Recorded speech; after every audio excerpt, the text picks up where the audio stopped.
Hey guys, tonight we begin with a place for quiet minds, wandering thoughts, and slow stories from the past.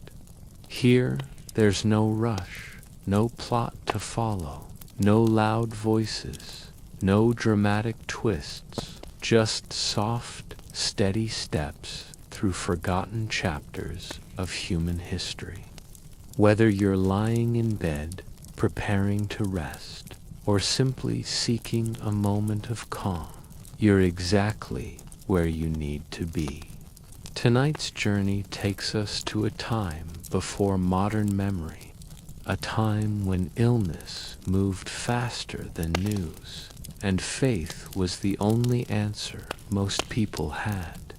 We'll explore life in 14th century Europe, during one of the most devastating events in recorded history, the Black Death. But this isn't a tale of drama or fear.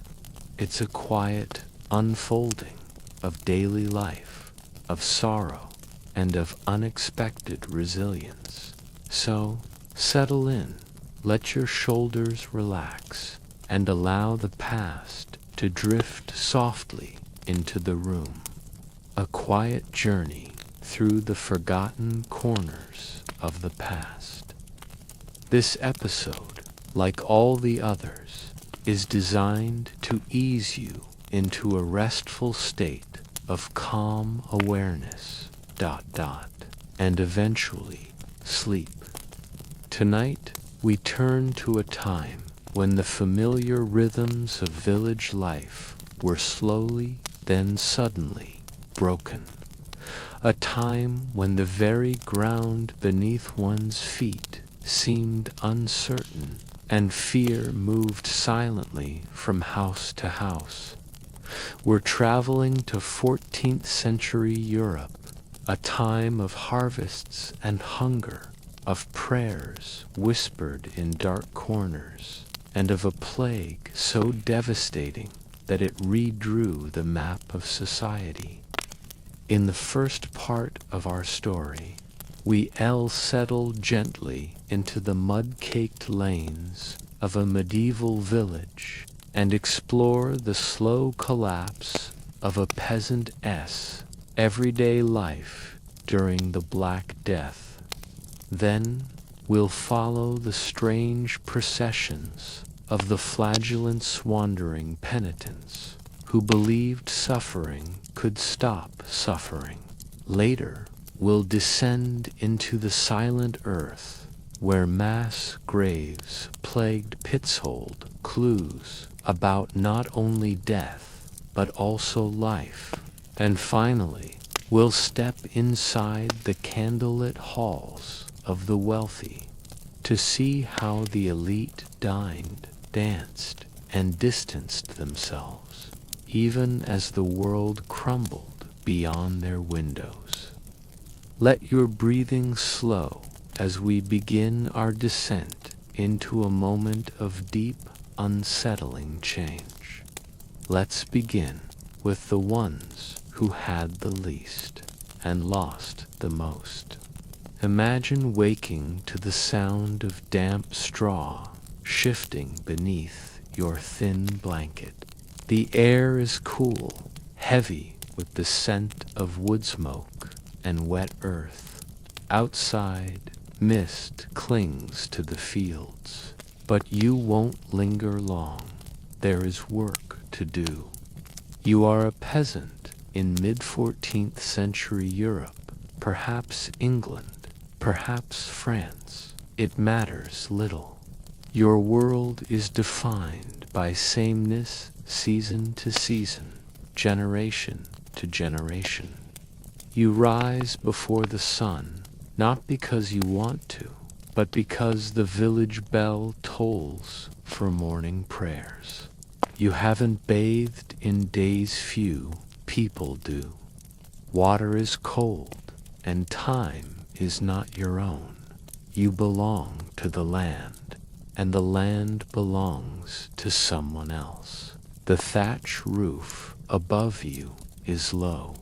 Smoke curls from the hearth, but has nowhere to go. There's no chimney.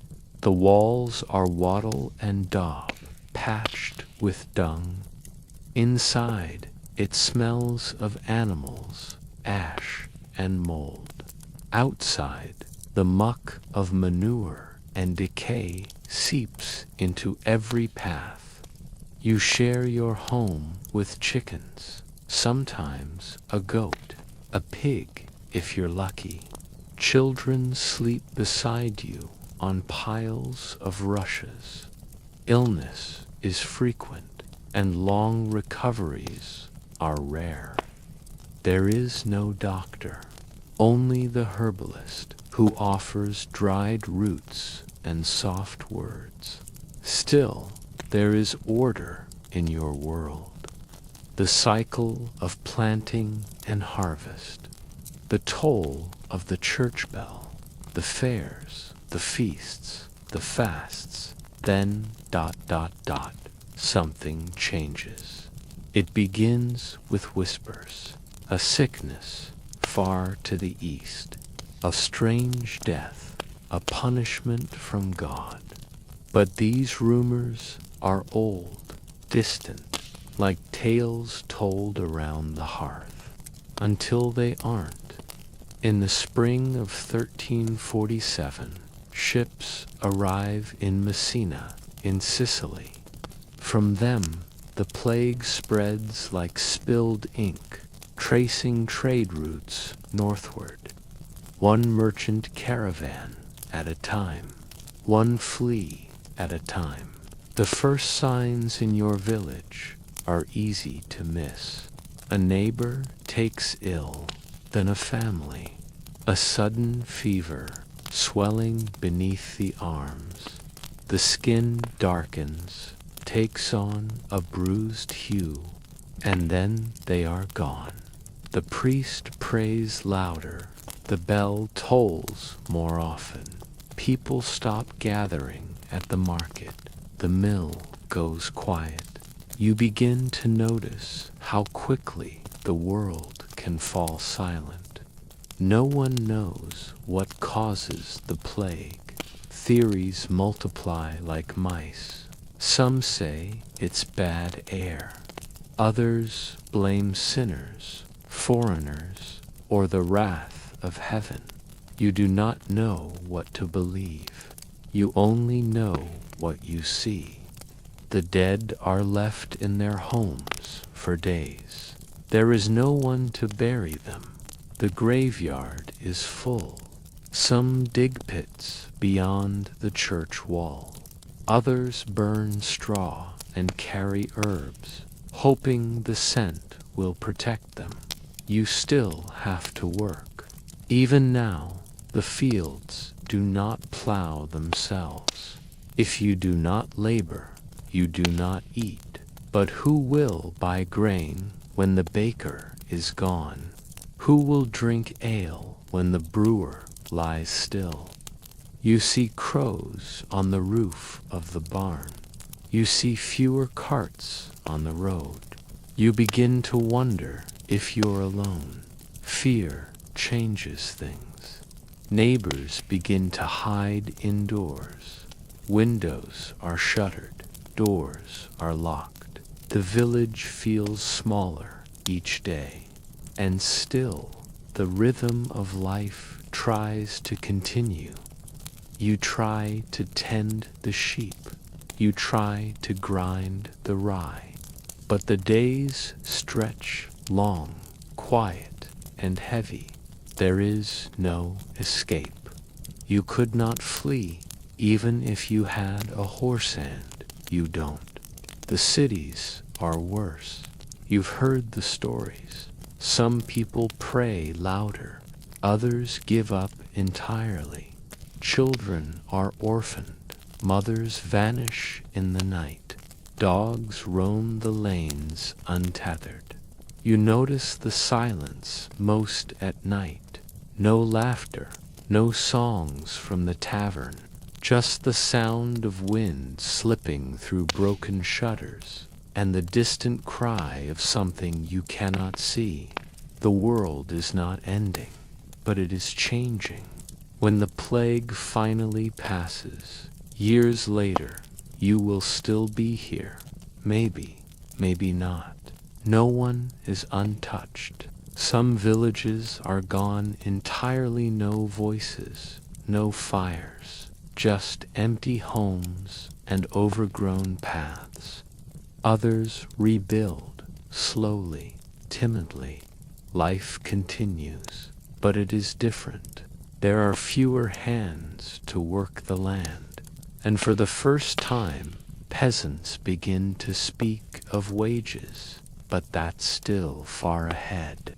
For now, you feed the chickens, you sweep the earth floor, you avoid the eyes of strangers, and you hope that tomorrow will come quietly. Imagine waking not to the toll of the village bell, but to the soft murmur of dozens of voices chanting in slow, rhythmic Latin.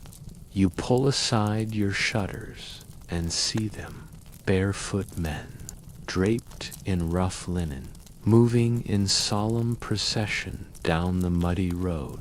Their backs are bare, their shoulders red with lashes. They sing a hymn in unison, and each one carries a whip tipped with iron or bone. These are the flagellants. To the common peasant watching from doorways, from windows, from the corner of the square, they are both terrifying and mesmerizing, holy, perhaps, or mad. They believe they are saving the world. The year is 1348, or perhaps 1349. The plague is not gone, it has only deepened. In the cities, thousands die. In the countryside, the fields rot. Priests vanish, processions falter. And in the hollow, left by faith, something new takes root. The flagellant movement begins quietly, some say in Hungary, others in northern Germany. Small bands of religious men, convinced that the plague is divine punishment, take it upon themselves to suffer, publicly, visibly, loudly. They travel from town to town, 2 by 2, then 10 by 10, then hundreds. Each day they march into the town square. They form a circle. They sing, and then, in perfect unison, they fall to their knees, stripped to the waist, and begin to whip themselves. The lashes fall again and again.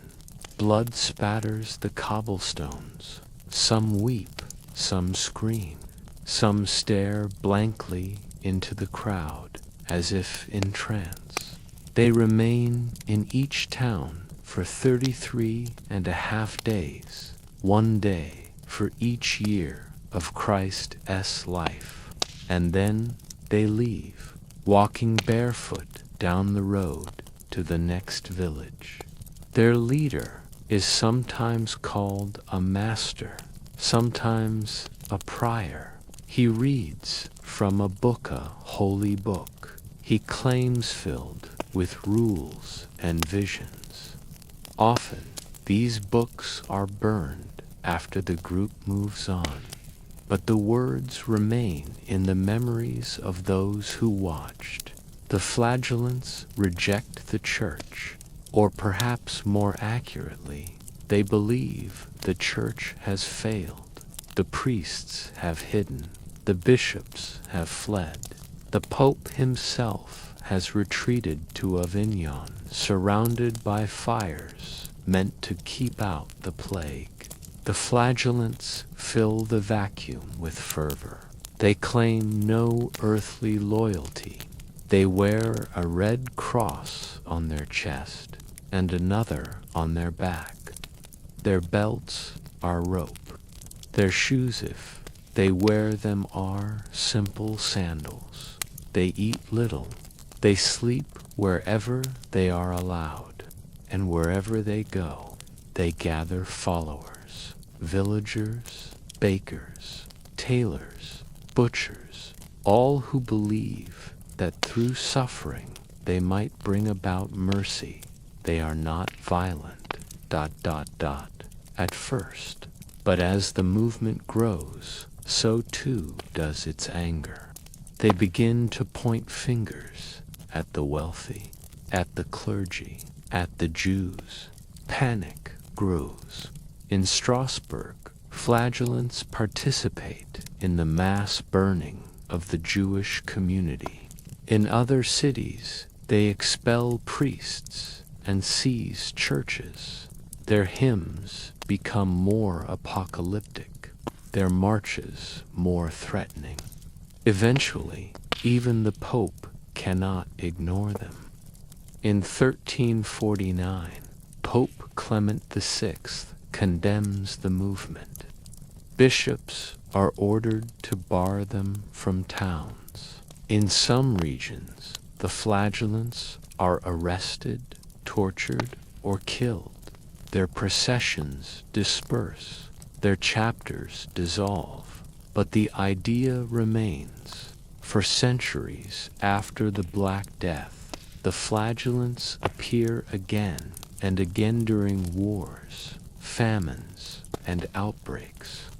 They are never as widespread as they were in those plague years, but they remain a symbol of how easily suffering can become spectacle, and how fear, when untended, grows legs and begins to walk. Now, as the chanting fades into memory and the road grows empty again, the square returns to stillness. The villagers, you among them, speak in hushed tones. A child picks up a dropped whip. A dog sniffs at a patch of red-stained mud, and you wonder what would make a man choose to bleed for strangers. The ground beneath your feet remembers more than you do. Long after the plague passed, long after the cries ceased and the bells fell silent, the earth remained layered with stories that no one meant to preserve. For centuries, these stories lay hidden beneath fields, beneath courtyards, beneath churches and city roads, until shovels struck bone and the past spoke again.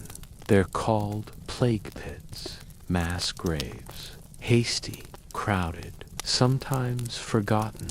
Some were recorded, most were not. The first clue is often a construction project, a new subway line, a housing development. In London, in Marseille, in Lubeck, the workers pause. A fragment of jaw, a rusted ring, a child's femur, far too small. Then the archaeologists arrive. They dig slowly, carefully, a centimeter at a time, and what they find is both ordinary and remarkable. Rows of skeletons, sometimes stacked, sometimes jumbled, adults, elders, infants, a community silenced. Most were buried without ceremony. The churches were overwhelmed. There were not enough priests or shrouds or prayers, but the bones still tell their story. Through radiocarbon dating, scientists can pinpoint when they died. Through isotopic analysis, they can tell what they ate, where they lived, what kind of work they performed. Calluses on fingers, grooves in teeth, signs of injury and malnutrition. More recently, researchers began looking closer at the teeth. Within the pulp of molars and incisors, ancient blood sometimes remains, protected from the air, preserved in enamel, and within that blood, DNA. In 2011, scientists recovered Yersinia pestis, bacterium that causes plague from the teeth of skeletons buried in London's East Smithfield plague pit, confirming for the first time with modern precision what medieval physicians could only guess. It was the Black Death, a true pandemic, not bad air, not divine wrath, but a bacterium carried by fleas, which rode on rats, which traveled in grain sacks and beneath cloaks and across continents. More pits have followed, in Germany, in Spain, in Lithuania, even in the tiny village of Imola, Italy, where records from the 14th century were so precise that archaeologists found the pit exactly where the monks had described it. In each, they find echoes of the same collapse, a breakdown of systems, a rush to bury, a fear of the body and what it might bring. But they also find care, a mother buried with her child, coins placed in hands, graves marked by a piece of pottery or a sliver of wood. Even in the face of terror, people still remembered how to love. Sometimes the mystery is not what happened, but what didn't. Why did some people survive?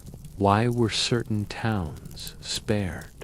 Why, in some cases, did the disease vanish for years, only to return? The bones remain silent on that question, but they whisper of resilience, of communities that dug and wept and endured. So tonight, as we pass over this forgotten field, this quiet yard or city block, we pause not to disturb, but to listen, to acknowledge the deep, wordless memory of the earth. The plague pits are not merely graves, they are records, unwritten archives, not of kings or battles or dates, but of ordinary lives, the kind we rarely remember, the kind that are most like yours. While the streets lay silent and the churches overflowed behind closed gates, the candles still flickered. In castles and manor houses, behind tapestries and stone walls, the noble classes faced the Black Death differently, not without fear, but with distance and with luxury. To be wealthy in the 14th century was no guarantee of survival, but it was a guarantee of choice, of space, of servants, of escape. Two high mountain fortresses. The city air was feared. Proximity itself was suspect. And so the rich distanced themselves from the poor, from the sick, from the stench of mass graves. In Florence, a group of young noblemen and women left the city and gathered in a secluded villa. There they waited out the plague, not with prayers or penance, but with storytelling, music, laughter, leisure.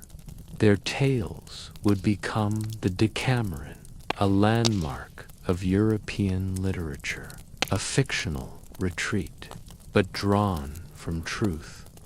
Other elites took a different path. They dined lavishly, as if to deny the world outside. Imagine a long oak table, polished and gleaming. The room is lit by beeswax candles, their warm scent masking the faint dampness of the stone. The fire crackles, a lute plays softly in the corner. Servants bring in roasted goose, spiced wine, honeyed pears, and fresh bread, silver goblets, embroidered cloths. A subtle perfume of rosewater clings to the air. Here, plague is not discussed, or if it is, it's in whispers. A distant problem, a burden for the town magistrate or the steward to manage. Among the guests there is laughter, stories of far-off lands, dreams of hunting parties and marriages to come, all spoken as if tomorrow were guaranteed. Some through elaborate masked balls concealing identity, but also reality. Behind the costumes, behind the music, lay the fear that even the wealthiest could not fully silence. Doctors were hired to live on site, known as plague doctors. They wore beaked masks stuffed with herbs, leather robes, and gloves. They rarely helped, but they were symbols of order, of science, of some control over chaos. In places like Avignon, the papal court surrounded itself with fires, believing that flames purified the air. They dined, as usual, behind a barrier of heat and smoke. In Paris, some nobles demanded that all incoming letters be aired out or washed in vinegar. Guests were required to change clothes before entering dining halls. And yet, despite the precautions, death still found its way in. Servants became ill, courtiers vanished. Rich coffins joined the poor in plague pits. But for a time, in these pockets of luxury, denial wore a crown. And so the elite continued to feast. As the bells rang outside, they toasted with jeweled goblets. As the wind carried the scent of pyres, they perfumed their halls with lavender and myrrh. Was it courage, foolishness, desperation, perhaps all three? What is certain is this: the plague did not distinguish, but people did. And when the plague finally passed, when the candles were snuffed and the doors reopened, many of those great houses were quiet, their owners gone, their halls echoing with absence. But some remained, and the tales they told would shape how the world remembered the Black Death, not only in fear, but in splendor, in sorrow, yes, but also in song. As we return from this long, quiet journey through the fields, the processions, the pits, and the palaces, let your breath deepen. Let your thoughts drift like ash in the wind, weightless and slow. History doesn't always shout. Sometimes it whispers like this. Thank you for listening to Boring History for Sleep. Until next time, sleep well.